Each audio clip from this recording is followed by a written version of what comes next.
আসসালামু আলাইকুম, কেমন আছেন আপনারা সবাই?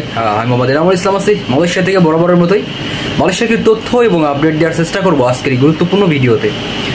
সর্বপ্রথম মালয়েশিয়াতে সম্প্রতি সময় একটা ভিডিও ভাইরাল হয়েছে, সেটা হচ্ছে যে একটা ইন্টারভিউ। সেটা হচ্ছে একজন ইন্ডিয়ান লোকের, সেখানে বাংলাদেশ থেকে আসতে যে কত টাকা খরচ হয় এবং মালয়েশিয়াতে আসতে কত টাকা খরচ হয়, ইন্ডিয়া থেকে বিশেষ করে মালয়েশিয়াতে আসতে কত টাকা খরচ হয়, সেই ব্যাপার নিয়েই তিনি কিন্তু একটা আলোচনা করেন।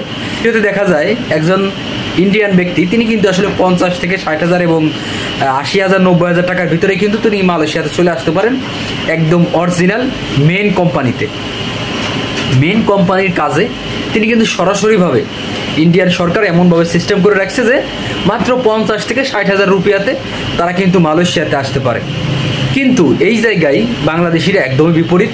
দেখা যাচ্ছে যে আপনার তিনি বলেন যে আসলে বাংলাদেশ থেকে এত বেশি টাকা লাগার মেন কারণ হচ্ছে বাংলাদেশি বেশিরভাগই কাজ করে সিন্ডিকেট, দালাল এবং আরও বেশি কাজ করে আপনার প্রতারণা চক্র, নানান ধরনের সিন্ডিকেট কাজ করে বাংলাদেশে। এই কারণে বাংলাদেশ থেকে বেশি টাকা লাগে মালয়েশিয়াতে আসতে। এখন কথা হলো, আমাদের বাংলাদেশের প্রধান উপদেষ্টা মন্ত্রী যারা কিনা আছেন, আমরা এখন পর্যন্ত কিন্তু দেখতেছি যে অল্প টাকার ভিতরে মালয়েশিয়াতে আইছে, অথবা সৌদি আরব সহ অন্যান্য সব কান্ট্রিতে অল্প টাকার ভিতরে কর্মীরা যাইতে পারতেছে, এরকম কোনো নিউজ কিন্তু আমরা এই মুহূর্তে আপাতত দেখতেছি না। এখন আমাদের আসলে আমরা যাব কোথায়? আমাদের মতো সাধারণ শ্রমিকরা যাবে কোথায়, যারা কিনা এত বেশি টাকা চার্জ করতেছে অথচ সরকার দেখতেছে না।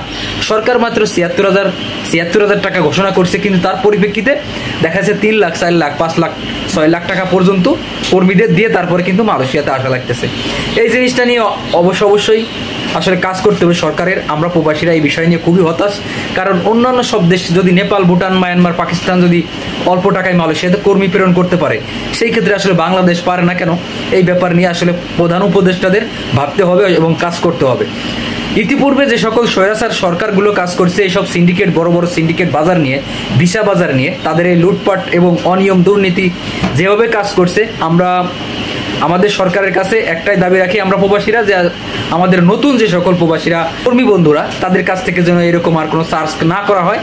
সরকার যেন এরকমভাবে আসলে প্রতিরোধ করে এবং দালালদের প্রতিরোধ করে সরাসরিভাবে কম টাকায় যেন কর্মীরা মালয়েশিয়াতে আসতে পারে, সেদিকে আমাদের সরকারের নজর দেওয়া অবশ্যই উচিত বলে মনে করি আমি একজন প্রবাসী হিসেবে। কারণ বেশি টাকা খরচ করে মালয়েশিয়াতে আসবে ততই কিন্তু ভোগান্তি বেশি থাকে। কারণ বেশি টাকা খরচ করে মালয়েশিয়াতে আসলে যদি বেতন কম হয়, সেই ক্ষেত্রে কিন্তু কর্মীদের অনেক সমস্যা হয়, ভোগান্তি হয়। পরবর্তী সময় দেখা যাচ্ছে তারা অবৈধ পর্যন্ত হয়ে যায়। এই ক্ষেত্রে দেশের সুনাম নষ্ট হয়। আমি আমার দেশের যারা প্রধান উপদেষ্টা যারা আছেন, মন্ত্রীগণ যারা আছেন, প্রধানমন্ত্রী যারা আছেন, অবশ্যই এই ব্যাপার নিয়ে এখনই আপনারা সোচ্চার হন, না হলে পরবর্তী সময় মালয়েশিয়ার শ্রমবাজার বাংলাদেশ তো বড় ধরনের সমস্যার সম্মুখীন হবে। ধন্যবাদ, সবাই ভালো থাকবেন আর ভিডিওটা শেয়ার করবেন যাতে সবাই জানতে পারে এবং বুঝতে পারে। দেখা হবে পরবর্তী কোনো ভিডিওতে। ততক্ষণ পর্যন্ত ভালো থাকবেন, সুস্থ থাকবেন। আল্লাহ হাফেজ।